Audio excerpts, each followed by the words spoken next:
Hey there, Sean here with Harrison Bruno, the Coder Guys. I want to talk a little bit about our new quantum engraving technology and its use in the press room. So we're all familiar with the hexagonal and trihelical engravings known as closed and open cells. They've been around for decades. We've been pushed as Anilox engraving technology has become more precise and the field has demanded innovation.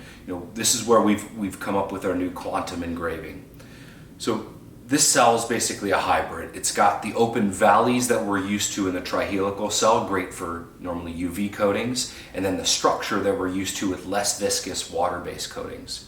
So this hybrid cell has a couple of huge benefits. Most importantly is a homogeneous film weight. So with less cell structure and a bit more open aperture to the cell, we're able to lay down a more homogeneous film weight at the same or lower volumes. That means less coating used. Less coating used is huge savings, as well as less issues downstream in the bindery.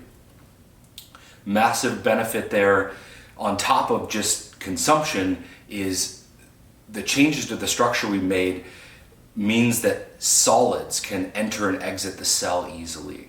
So things like soft touches, mattes, glitters that are difficult to run in the past easily enter and exit these larger cells, leading to a more toothy matte or a more pronounced glitter effect, right? So two big benefits here. Less consumption at lower volumes means coating savings, and cell aperture changes leading to more pronounced coating effects.